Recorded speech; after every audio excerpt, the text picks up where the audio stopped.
I mean, yes, tons of things in the back of my head at the time, tons of feelings of inadequacy, like I didn't know what I was doing. Um, but if somebody was willing to pay me at that point, I was going to take it and try to learn from my experience with it.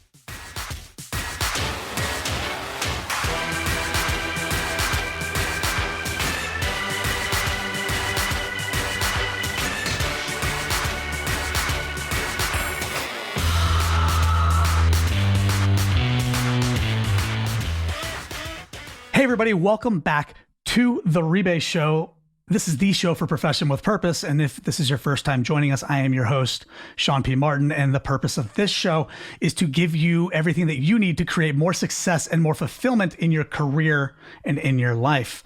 And our guest today, well, I'll be honest, if I read off every title, every responsibility this gentleman has, then it would probably take up the majority of the time that we still have allotted in our time today. However, he does have a unconventional career path and a lot of great stories that I'm sure we're going to dive into. Currently, he is the co-founder and the CEO of Blue Sky Partners, which is an on-demand executive team for your business that's focused on values, growth, culture, and scale from the ground up. He is also heavily involved in the local community here in Austin. He has been a member, a commissioner, a leader of a number of commissions. He's also the co-founder of Good Politics, which seeks to make the democratic process more approachable, human, and fun.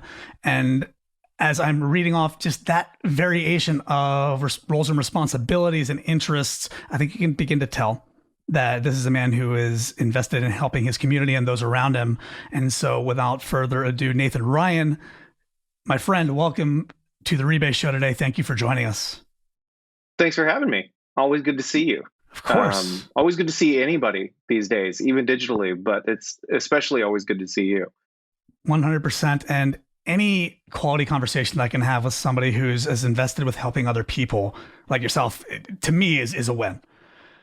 And agreed. Right back at you. Thank you. You and I talked leading up to this conversation about like where we wanted to take this discussion and where like there's so much we could talk about. We could talk about political activism and involvement. We could talk about community involvement. One of the things I kind of want to talk about though is you didn't come from I was born and I grew up and I wanted to be a CEO right out of the womb, right? Like you have been an entrepreneurial person for as long as I've known you. And you knew at some point that you wanted to lead an organization or multiple organizations, but you didn't necessarily start out that way. And I bring this up because I think a lot of our listeners and viewers may have that dream or may have that goal one day. But can you talk a little bit about, and I don't want to like cut off early childhood and growing up, but sort of how your career started and what your first couple positions and jobs were and why you started out in those areas? Yeah, absolutely. I have had an extremely unconventional path. I've been CEO twice now, running my second company. This is the first one that I started by myself with a couple of other founders. Was CEO before that. Worked for some marketing and design agencies in the LA area. Worked for Disney. And I'm working backwards because, I want to, like my first real job was as a drummer. I was 15. I started playing drums when I was 10. I started getting paid as a drummer when I was 15, and I started touring when I was 15. And so my parents moved me into a high school that allowed me to just go into like, I would go into school for a single day once a week. Everything else was done via email. And the rest of my time was on the road. I was reading textbooks in the back of the 15-passenger van. When we eventually upgraded to an RV and I had a table to work out, I was writing papers. I was taking notes. I was on the phone with my teacher. And I think that really instilled first of all, it was not traditional for a 15-year-old to be making their money as a professional musician. Second, the way I was learning was not traditional at all. It was on the road. It was at my own pace. My teacher had to trust me, had to hold me accountable for stuff when I didn't get it done. I had to learn how to manage my time.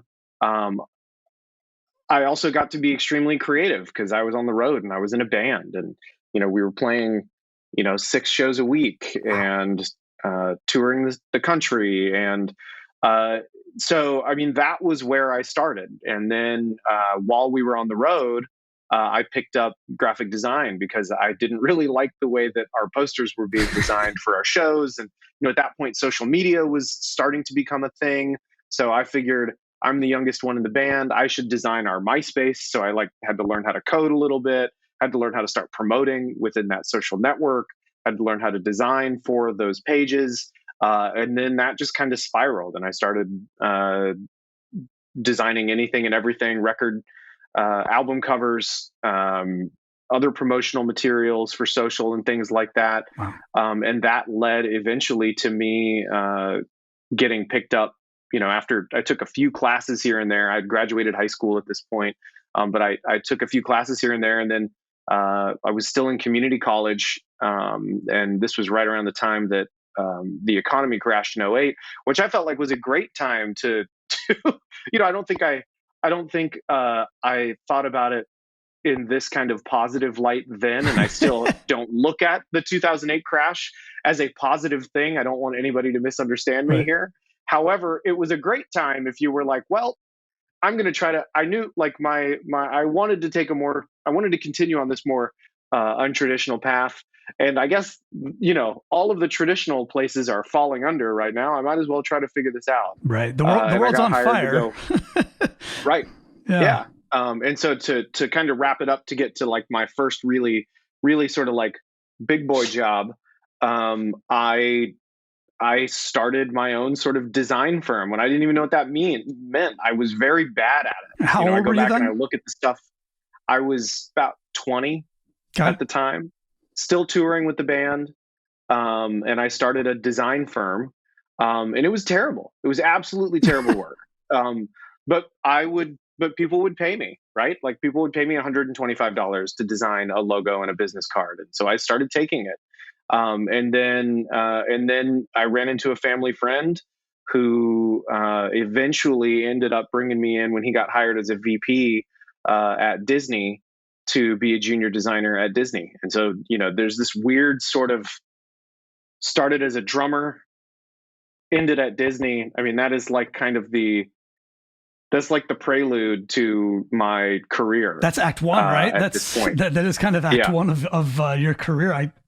I love that. And there's a lot I think we could dive into around what mindset you felt gave you, quote unquote, permission, which I think a lot of people who are creative or want to do creative things like design firm, or, they want to bake cookies, or they want to like what have you, and you just went for it, and people would pay you for it. And, looking back now, you say it's pretty awful, but you didn't wait for permission to do so. Can you talk just for a minute, and then we'll dive into Disney and go from there? Can you speak just a minute about like what was going through your head when you're like, I could design logos and graphics for people, and I need to do this? And did you have that, who am I to do this sort of a mentality, or was there something else going through your mind? No, I definitely did. But, I also, being a musician in a like D-string band who was still, we were still touring, like it was great, but $125 per gig doesn't really pay the bills. If you're lucky, that's what we were getting, and so I worked at Starbucks a little bit here and there, and I would work part-time there and take shifts. And that's when I started noticing, hold on, my dog Rory wants to get out. I told you this was going to happen. Yeah, and I apologize because I did not introduce Max and Rory, and they're feeling neglected. So that's what's going on now. That's got to be it. Max is asleep over in the chair, and he didn't get up this time. So we'll probably have to let him out at some point. As soon as Rory wants back in. Yes, which will happen, but she'll let herself back in. She's like the velociraptors in Jurassic Park. She just opens the door all on her own. Clever girl. Exactly. Correct. She does that with all the doors around the house. She gets wherever she needs to go. She even knows how to open them in, like towards her. You just got to teach her to bring you a beer next time. It's all.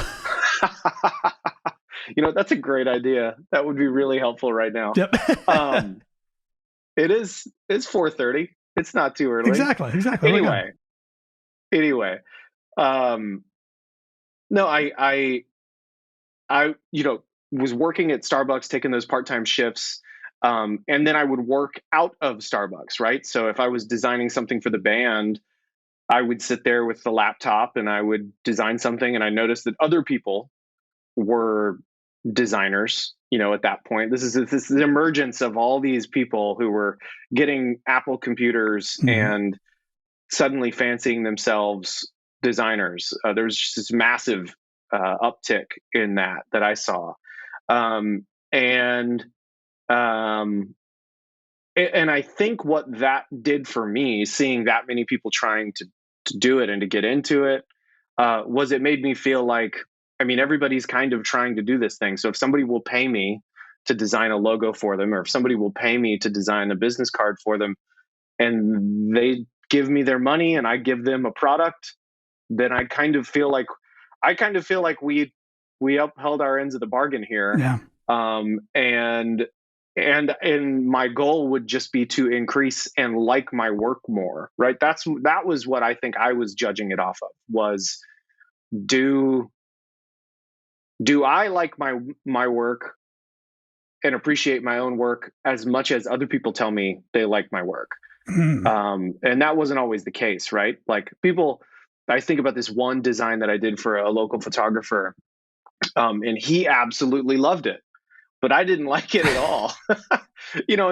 And part of it is at that stage, learning how to reconcile your own skill sets with the amount of time you have, with your clients' demands and what they want, and with what you actually think is good and is effective for them, right? So learning how to communicate to somebody what you want for your business is not actually great for your business, and here's why, is a skill set all in of its own.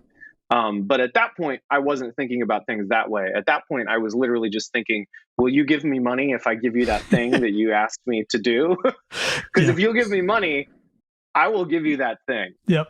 That's kind of the way I thought about it. Yeah. And you're like, wait, this is something that can happen. You give me money and I give you a thing, and like, then we just go our separate ways, and that's an exchange of value. Cool. Exactly. Exactly. Yeah, and I don't think I was, yes, tons of things in the back of my head at the time, tons of feelings of inadequacy. Like I didn't know what I was doing.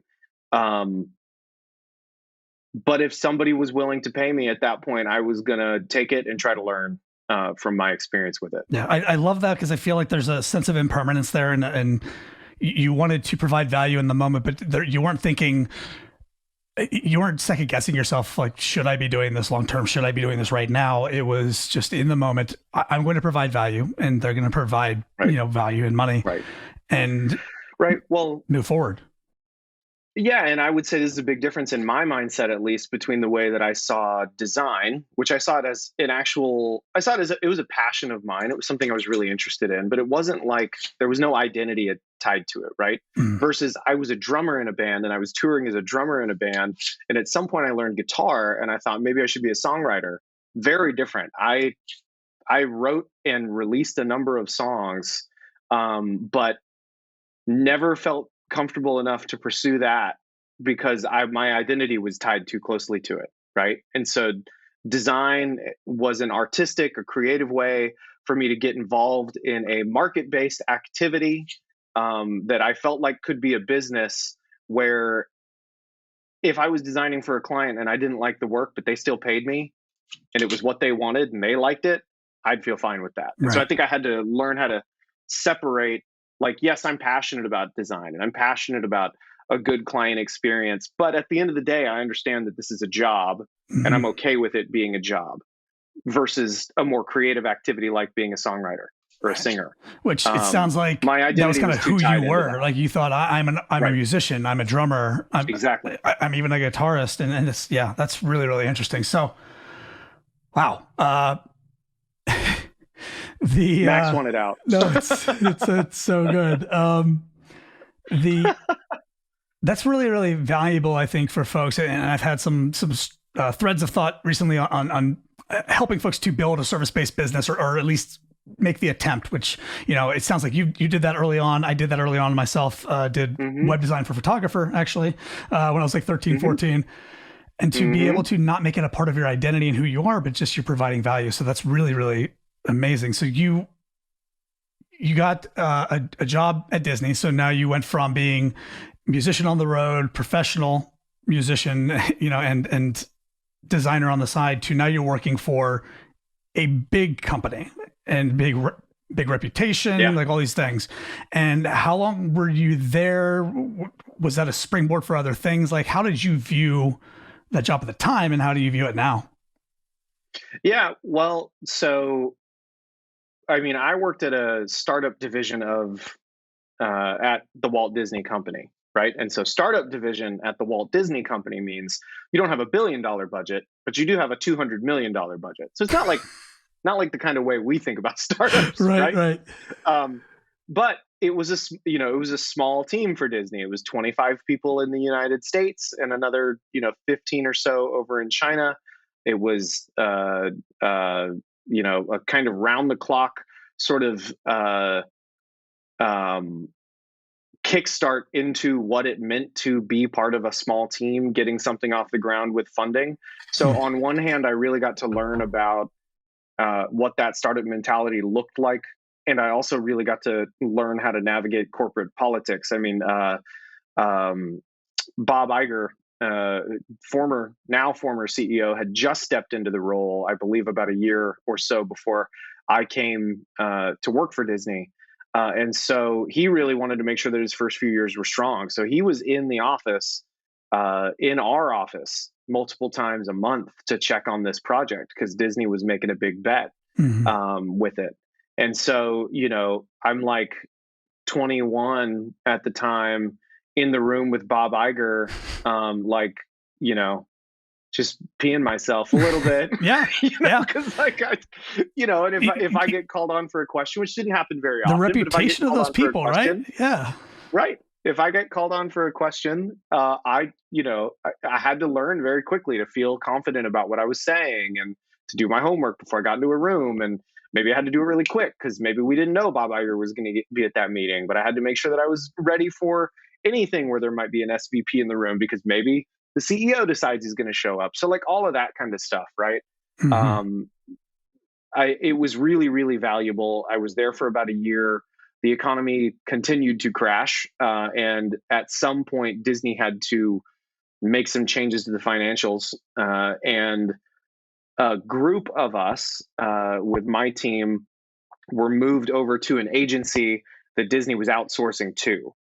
So basically, they moved the team. They moved a core part of their design team that was in house over to an agency. So this is where I got a real sense for what agencies look like, how agencies function, how dealing with Disney as a client is different than dealing with an agency when you're Disney. So I really, in a very quick amount of time, got a feel for what that meant, and it also meant that I got to work on stuff that wasn't the Disney project that I worked on specifically at Disney. I got, and at this agency we worked primarily on film and television. So I got to work on packaging and promotions for Wally and X-Men and the Lost TV series and Grey's Anatomy and like Hannah Montana and like X-Men, like all over the place, right? So I got Mm-hmm. to learn about all of this stuff in a really sort of condensed amount of time. And then I learned, okay, I've had a tiny, tiny bit of experience as a freelancer,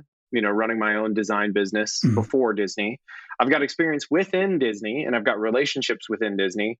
And now I kind of understand what this agency services, professional services world looks like, how you bill. I became good friends with the CEO at this agency. His name's Tom Stillwell. He's still a mentor to me and somebody I look up to a lot. The first person I called when I got promoted to CEO at the agency that we'll talk about here in a minute, the first person I called when I got the promotion was Tom, who was from the agency that I moved to from Disney. They're called Midnight Oil in Burbank. Um, and he and I developed a really good relationship. And at some point, I decided I think I can probably get work as an individual from Disney. I can probably get work as an individual from Midnight Oil, the agency. I know some other people who run other agencies. I might be able to get a little bit of work from them, and maybe I can just go out on my own. So my wife and I got married, and I quit my job, which is it's a good back-to-back decision to make. Yeah, like a stress inducer for her when we were 22 and I was 22 and she was 21. I think she questioned my judgment and maybe her judgment quite a bit when I did that. I think it's more the latter. She's like, what did I just get myself into? Exactly. Yes. So I think, but those few years there were very lucrative. Mm-hmm. I mean, I had 2 big agencies on my client roster. I had Princess Cruises on my client roster. I had Disney on my client roster. And it was just me, but it was all pretty simple work.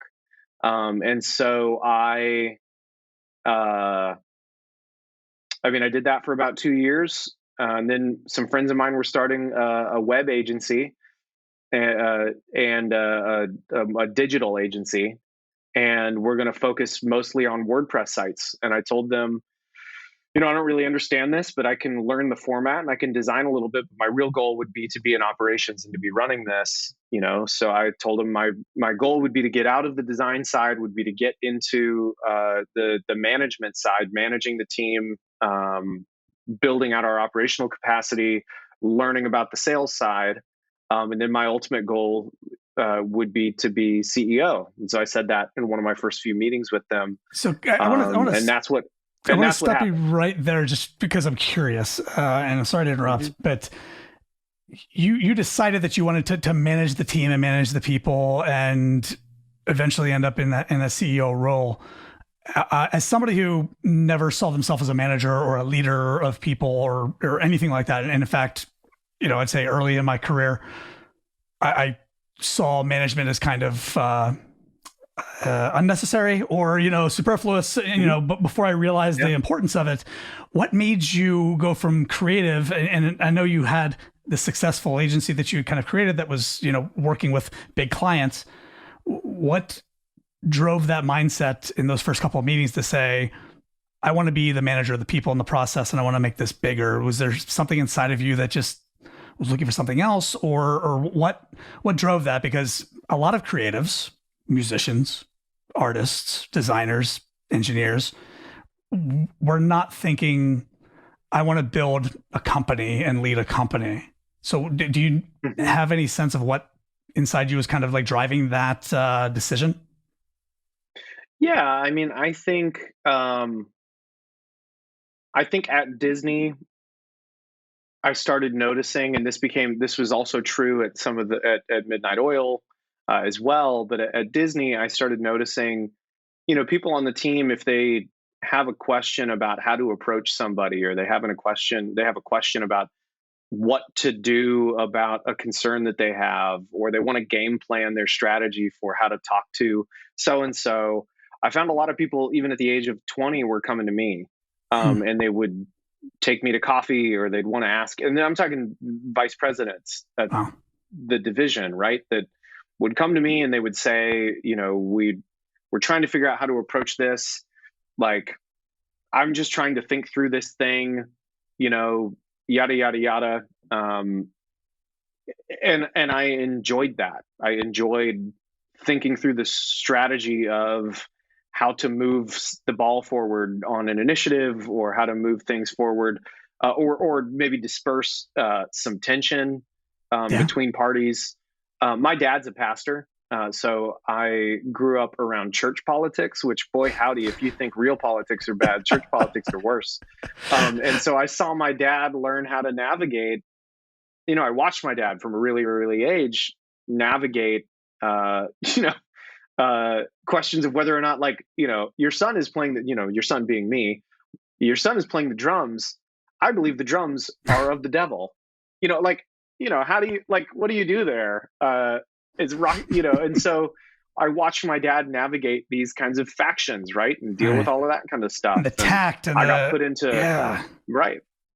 And I got put into church leadership positions really early. I was the pastor's kid. If somebody in the room was going to lead a prayer, and the the Sunday school teacher was going to call on somebody, they were probably going to call on me. If they were going to put teams together, they were probably going to call on me. And I don't know if it wasn't favoritism in the sense that they wanted to get into some good graces with my dad. It was more like they just didn't know who else was in the room, and they knew that I would do it. You're the de facto choice if there's no other choice or nobody volunteers. And I think that's really interesting for a lot of reasons, and for folks who might be in a job right now, they might be in a situation like you were in, where you were the younger person maybe, or the less experienced person in the office, but people are coming to you that maybe you didn't recognize at the time, but you should the folks who that happens to them, they should recognize that people trust you and they trust your opinion, and whether or not you have all the answers. If you enjoy that, is the other thing that you said. Mm-hmm. You enjoyed doing that. You enjoyed moving the ball forward, which I love that statement for so many reasons, because we should all, in my mind, the whole Profession with Purpose movement is based on moving the human race forward and moving work forward and the quality of work forward. So if you find enjoyment in that, and if people are coming to you because they trust you, to maybe identify that as a possible nugget of what you want in the future. And I didn't mean to cut you off there. No, totally. I think that whether you were thrust in the leadership position, being the pastor's kid or not, the fact that people came to you for those things and you got enjoyment out of helping with that clearly has led to where you are now. And I want to be conscious of our time because we are running short on time. Mm-hmm. So yeah, unfortunately. We'll do this again though. Of course. There's a part 2 to 6 like happening here at this point. Unfortunately, I don't have the budget for the Snyder Cut 4-hour, podcast. But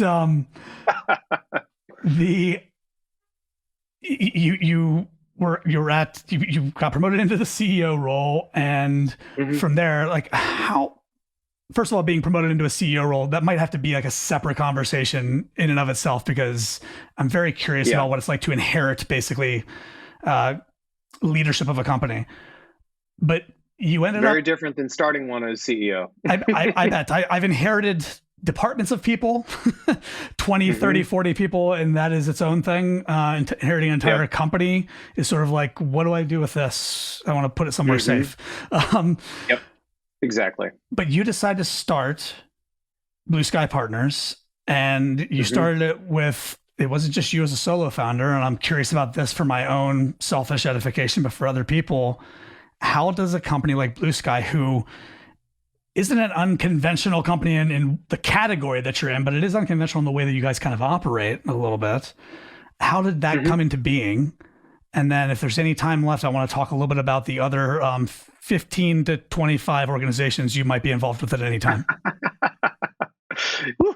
Okay. I'll do my best to get you an answer on that one quickly. I am long-winded. I know I could be long-winded. So Me too. No, with Blue Sky, I mean, we started Blue Sky. Basically, our goal at the beginning was to kind of take the agency model and apply it to professional services, right?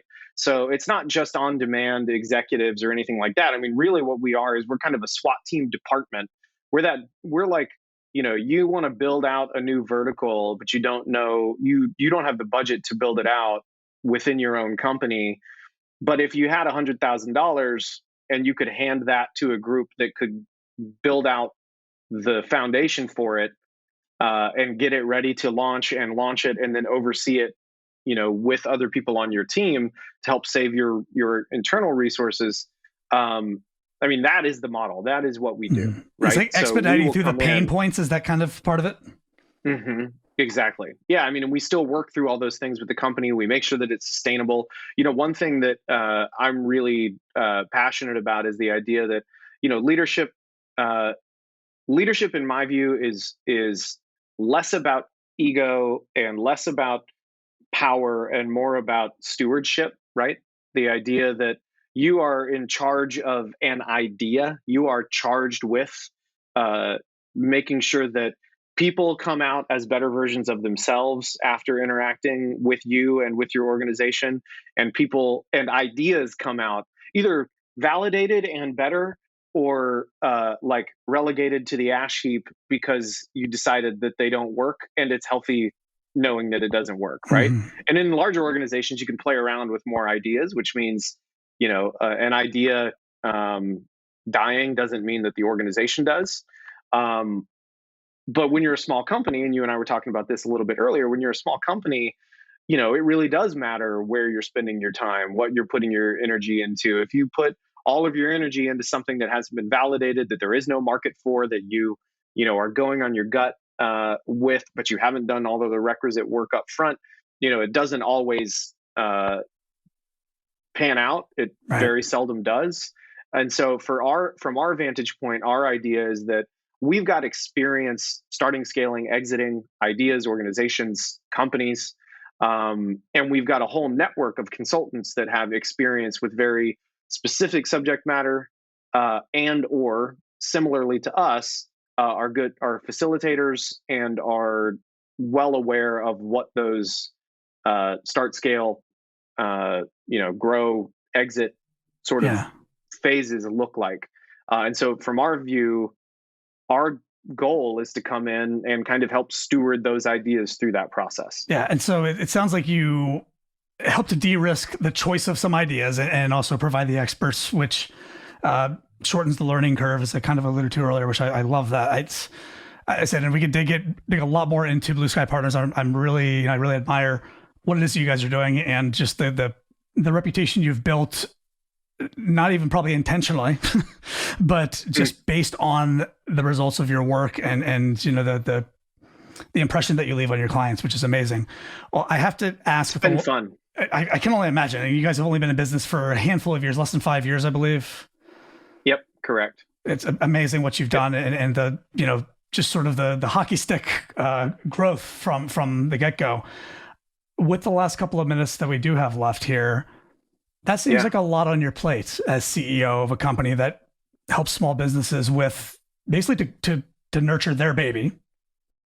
Mm-hmm. What drives you to be a commissioner of Austin's Urban Transportation Commission, to be a commissioner of the Economic Prosperity Commission, to co-found an organization like Good Politics, on top of being the CEO of a company that is doing some pretty progressive things? And I say this, sort of, I'm kind of shining a mirror or showing a mirror up here, because I do similar things, but you've got a lot on your plate already. What drives you to be so involved in these other things as well? I mean, I think much like you, knowing this from conversations you and I've had, like, I really just care about people, and to me, these things affect people. And I'm just infinitely curious as well. There are lots of perspectives I know nothing about. There are lots of things I care about that, unless I've got something on my calendar, I may not actually spend time thinking about or working on. And so I do care about transportation, and I care about city budget related issues, and I care about our political discourse, and more people engaging in our democracy, regardless of anything, right? Like, I just want more people voting and more people paying attention to what's happening in their city, in their county, all that kind of stuff. And so, if somebody out there is doing something better than I am, I won't start an organization. I'll join them and try to help. And if there are ways to be involved directly in the policymaking processes, which is what the commission positions are, then I know that that's a great way for me to contribute directly, and also be able to do it with a deadline, and something that's going to cause me to have to stay focused. So, I mean, bottom line is I really care about people, and I'm really curious. Yeah. And it sounds like that curiosity and I think I love that you said it that way, because I think this is a great point to wrap up on. You approach these commissions, the Good Politics, these other things, not from I know what's best and I'm going to help to build a thing that's best here for people, but I'm curious why this doesn't exist already. I'm curious if there's an opportunity for me to learn and to help here. And so, is there anything in addition to that curiosity that you would recommend people carry with them, not just into their careers, but into these other, volunteer and community aspects of things?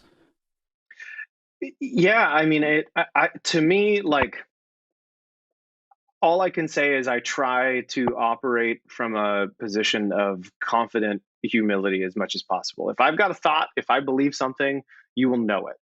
I don't believe that my beliefs are all right. I don't believe that all my solutions are, are bulletproof or are 100, or, are airtight. But if I believe it, you're going to know it. And if I've got a strong feeling about something, you're going to know it. But also, that doesn't mean I'm not super curious about your perspective or other people's perspectives on any given thing, regardless of how firm my stance may seem on something. My goal is really to just be, I find that, you know, I find that a lot of people dance around a lot of things when, if they would just say what they believed quicker, we could probably move to a solution more quickly. And so I try to just make sure people know where I'm at and give them the opportunity to meet me there with where they're at, whether it's the same place that I'm in or not.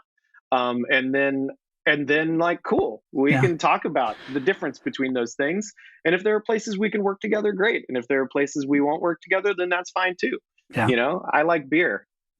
So yes, that is something that we do agree on. I will old fashions. Yes, that as well. I will totally back up and echo what Nathan is saying. Like I think that's one of the reasons why we get along so well is that we know where each other stands, and even on those issues where we might disagree, we know where each other stands, and I think we're both curious enough to dig into where that belief comes from, where that opinion comes from, and I think that one of the things I would leave our listening and viewing audience with is to be open with stating your opinion and not afraid of somebody else disagreeing with it or potentially trying to disprove it, because you'll get a lot further that way. Do you agree with that? Yep, absolutely, 100%. Wonderful. Well, I know we're coming up short on time here. I'm about to turn into a pumpkin. I'm not sure about Nathan, but thank you so much, Nathan Ryan, for joining us today. There's definitely going to be a part 2 at the very least to this conversation, but I hope that everybody enjoyed this as much as I did. And so until next time, for the show profession, I'm really doing a good job with that one. Until next time, for Rebase, the show that's all about profession with purpose, I'm your host, Sean, for Nathan Ryan, signing off. Cheers. Hey, it's Sean again. I know you thought that was the end of the episode, but just when you thought you were out, we pulled you back in. Just for a minute though, with a few final reminders as we wrap up our time today. First, if you haven't already subscribed, what are you waiting for? By subscribing to the show, you'll get access to every amazing conversation and solo episode in the archives. Everything from the future of work, to going into the business of you, to dealing with stress when you're feeling overwhelmed, and you'll automatically get every new episode right when it gets released. And I don't need to tell you how to do this because you're a podcast listener and you're listening to this show, so you're obviously awesome. Now, if you are enjoying the show, then all I want for Christmas is your 5-star rating and review. And I've made it even easier for you to do so. Just tap the link in the show notes or go to ratethispodcast.com/rebase. Now, every new rating and review makes me feel like the popular girl in school. But more importantly, the podcasts with great reviews are the ones that get featured on podcast platforms. So more people will discover the show and we can continue to grow this movement of profession with purpose. And last but not least, if you enjoyed this episode, and if you're not driving right now or flying a helicopter or performing life or death surgery, then please screenshot the episode and tag me on Instagram at RebaseHQ. Doing just one of these things will absolutely make my day. If you do all three, well, let's just say I'll owe you a huge hug and a high five the next time I see you. I sincerely appreciate each and every one of you who's tuning into the show every week and who's joined the Profession with Purpose movement. Thank you so much for listening, and I'll see you next time.